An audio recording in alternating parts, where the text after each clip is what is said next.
ಸರ್ಕಾರ ಇನ್ನೂ ಕುಡಿಯೋ ನೀರಿಗಾಗಿ ಮುಕ್ತಿ ನೀಡ್ತಿಲ್ಲ. ಒಂದು ಕಡೆ ಸಿಟಿ ಜನರು ನೀರಿಗಾಗಿ ಪರದಾಡೋ ಪರಿಸ್ಥಿತಿ ನಿರ್ಮಾಣವಾಗಿದೆ. ನಾ ಪ್ರೆಸೆಂಟ್ ಈಗ ಯಶವಂತಪುರ ವಿಧಾನಸಭಾ ಕ್ಷೇತ್ರದ ವೇಣುಗೋಪಾಲ್ ನಗರದಲ್ಲಿದ್ದೇನೆ. ಈ ಒಂದು ಭಾಗದಲ್ಲಿ ನೋಡ್ತಿರ್ಬೋದು ಸ್ಥಳೀಯರು ನೂರಾರು ಜನರು ನೀರಿಗಾಗಿ ಹೋರಾಟ ಮಾಡ್ತಿದ್ದಾರೆ, ಪ್ರತಿಭಟನೆ ಮಾಡ್ತಿದ್ದಾರೆ, ಖಾಲಿ ಕೂಡ ಹಿಡಿದುಕೊಂಡು ಬಿಂದಿಗೆ ಹಿಡಿದುಕೊಂಡು ಆಕ್ರೋಶ ಹೊರಾಗ್ತಿದ್ದಾರೆ. ಸುಮಾರು 2 ವರ್ಷ ಆಯಿತು ಸ್ವಾಮಿ, ನಮಗೆ ಇನ್ನೂ ನೀರು ಬಂದಿಲ್ಲ, ಏನು ಮಾಡಬೇಕು ಎಂಬುದು ಇವ್ರದ್ದು ಪ್ರಶ್ನೆ ಆಗಿದೆ. ಸಾಕಷ್ಟು ಬಾರಿ BBMP ಅಧಿಕಾರಿಗಳಿಗೆ ಮನವಿ ಮಾಡಿದ್ರು, ಸರ್ಕಾರಕ್ಕೆ ಮನವಿ ಮಾಡಿದ್ರು, ಸ್ಥಳೀಯ ಶಾಸಕರಿಗೂ ಮನವಿ ಮಾಡಿದ್ರು. ಯಾವುದೇ ರೀತಿಯ ಸ್ಪಂದನೆ ಇಲ್ಲ. ತಮಗೆ ಬೇಕಾದವರಿಗೆ ಮಾತ್ರ ಮನೆಗೆ ನೀರು ಹೋಗುತ್ತೆ, ನಮಗೆ ನೀರು ಬರ್ತಿಲ್ಲ ಎಂಬುದು ಇವರ ಆಕ್ರೋಶವಾಗಿದೆ. ನೋಡ್ತಿರ್ಬೋದು ಭಿತ್ತಿ ಪತ್ರ ಹಿಡ್ಕೊಂಡು ಒಂದು ಕಡೆ BBMP ವಿರುದ್ಧ ಧಿಕ್ಕಾರಕ್ಕೆ ಹೋಗ್ತಿದ್ದಾರೆ, ಸರ್ಕಾರಕ್ಕೆ ಧಿಕ್ಕಾರಕ್ಕೆ ಹೋಗ್ತಿದ್ದಾರೆ, ಸ್ಥಳೀಯ ಶಾಸಕರೇ ಧಿಕ್ಕಾರಕ್ಕೆ ಹೋಗ್ತಿದ್ದಾರೆ. ನಾವು ಅವ್ರನ್ನ ಮಾತಾಡಿಸೋ ಕೆಲಸ ಮಾಡ್ತೀನಿ. ಮೇಡಮ್, ಎಷ್ಟು ವರ್ಷಗಳ ನೀರು ಬರ್ತಿಲ್ಲ, ಏನು ಸಮಸ್ಯೆ ಇದೆ ಅಂತ?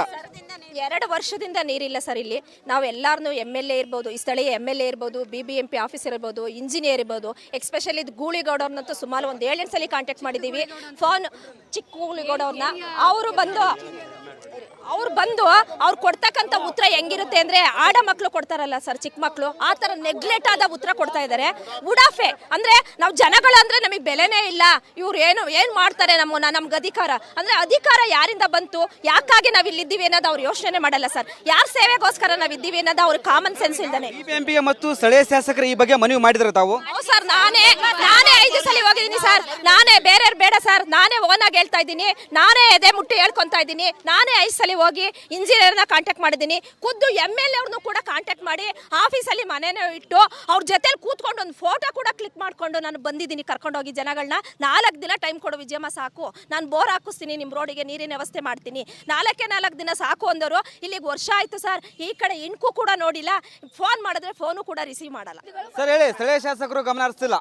ಶಾಸಕರು ಓಟ್ ಹಾಕಿಸ್ಕೊಂಡು ಹೋಗಿದ್ದಿನ ಅವ್ರ ಮುಖ ನೋಡಿರೋದು, ಇದುವರೆಗೂ ಅವ್ರು ಈ ಕಡೆಗೆ ಮುಖನೇ ತೋರಿಸಿಲ್ಲ. ಮತ್ತೆ ಉತ್ತಮವಾಗಿದ್ದಂತ ಕೆರೆನೂ ಕೂಡ ಸೋಮಶೇಖರ್ ನಮ್ಮ ಜನಪ್ರತಿನಿಧಿ ಸೋಮಶೇಖರ್ ಅವರೇ ಓಟ್ ಹಾಕಿಸ್ಕೊಂಡು ಹೋಗಿದ್ದಿನ ಬಂದಿದ್ದು ಮತ್ತೆ ಬಂದಿಲ್ಲ. ಇಲ್ಲಿ ನಾಗಚಂದ್ರ ಅಂತ ಒಂದು ಕೆರೆ ಇದೆ, ಆ ಕೆರೆ ತುಂಬಿದ್ದಾಗ ಮಳೆಗಾಲದಲ್ಲಿ ನೀರು ತುಂಬಿಕೊಂಡಿದ್ದಾಗ ಬೇಸಿಗೆ ಕಾಲದಲ್ಲಿ ಎಲ್ಲ ಕಾಲದಲ್ಲೂ ಬೋರ್ಗಳಲ್ಲಿ ನೀರು ಇರ್ತಾ ಇತ್ತು. ಆ ಕೆರೆನ ಅವರೇ ಖುದ್ದಾಗಿ ಒಡಿಸಿ ನೀರನ್ನ ಆಚೆ ಬಿಟ್ಬಿಟ್ರು. ಅದರಿಂದ ಇವಾಗ ನೋಡಿ ಮುಂಗಾರು ಟೈಮ್ನಲ್ಲೇ ಈ ಕುಡಿಯೋಕ್ಕೆ ನೀರಿಲ್ಲ ಅಂದಮೇಲೆ ಬೇಸಿಗೆ ಟೈಮ್ನಲ್ಲಿ ಇನ್ನು ಹೆಂಗೆ ಪರಿಸ್ಥಿತಿ ಇದೆ ಅಂತ ನೀವೇ ಅರ್ಥ ಮಾಡ್ಕೋಬೇಕು. ಇವ್ರು ಜನಪ್ರತಿನಿಧಿಗಳಾದವರು ತಾರತಮ್ಯ ತೋರಿಸ್ತಾ ಇದ್ದಾರೆ. ಇಲ್ಲಿ ಒಂದು 3-4 ಜಿಲ್ಲೆ ಜನಗಳಲ್ಲಿ ಬಂದು ವಾಸ ಮಾಡ್ತಾ ಇದ್ದಾರೆ. ಎಲ್ಲ ಕಡುಬಡವರು, ಗಾರ್ಮೆಂಟ್ಸ್ಗೆ ಹೋಗೋರು, ಕೂಲಿ ಕಾರ್ಮಿಕರು, ದನ ಕರು ಕಟ್ಕೊಂಡು ಜೀವನ ಮಾಡ್ತಕ್ಕಂಥ ಜನಗಳಿಗೆ ಬಹಳ ತೊಂದರೆ. ನೋಡ್ತಿರ್ಬೋದು ಹಸುವಿಗೆ ಸಹ ನೀರಿಲ್ಲ ಅಂತೇನೋ ಹಸು ಕರ್ಕೊಂಡು ಬಂದು ಪ್ರೊಟೆಸ್ಟ್ ಮಾಡ್ತಿದ್ದಾರೆ. ನಾ ರೈತರ ಮಾತಾಡಿಸ್ತೀನಿ. ಸರ್ ಹೇಳಿ, ಹಸುವಿನ ಕರ್ಕೊಂಡು ಪ್ರೊಟೆಸ್ಟ್ ಮಾಡ್ತಿದ್ದೆ, ನೀರಿಲ್ವಾ ಅಂತ? ನೀರಿಲ್ಲ ಸರ್, ಕುಡಿಯೋಕೆ ನೀರಿಲ್ಲ, ಹಸುಗಳಿಗೆ ನೀರಿಲ್ಲ. 12 ಹಸ ಇತ್ತು, ಎಲ್ಲ ಮಾರ್ಬಿಟ್ಟೆ. ಒಂದೇ ಸ ಇರೋದು, ಕೂಲಿ ಮಾಡಿ ತಂದಾಕ್ತಿವಿ. ಹಸು ನೀರಿಲ್ಲ ನೋಡಿ, ಉಳ್ತರಕ್ಕೆ ಎಲ್ಲ ಮಾರಿದ್ದೀನಿ. ಇನ್ನೊಂದಿದೆ, ಒಂದೇ ಸ ಇದೆ. ಹಿಂಗಿದೆ ಪರಿಸ್ಥಿತಿ ಇದೆ, ನಮಗೆ ಭಾರಿ ಅನಾನುಕೂಲ. ನನಗೆ ನೀರಿಲ್ಲ, ಹಸುಗೆಲ್ಲಿಕ್ಲಿ 2 ಬಕೆಟ್ ನೀರು ಬೇಕು ದಿನ, ಬೆಳೆ 1 ಟೈಮ್ಗೆ ಎಲ್ಲಿಕ್ಲಿ ಅಂಥದ್ದು ಯಾರು ಬಂದು ಸಮಸ್ಯೆ. ಅದಕ್ಕೆ ಮನೆ ಮಾರ್ಬಿಟ್ಟು ನೆಲಮಂಗಲ ಹೊರಟೋಗೋಣ ಅಂತ ಇದ್ದೀವಿ. ಕ್ಯಾಮ್ರಾ ಪರ್ಸನ್ ದೀಪಕ್ ಜೊತೆ ವೀರೇಶ್, ರಿಪಬ್ಲಿಕ್ ಕನ್ನಡ, ಬೆಂಗಳೂರು.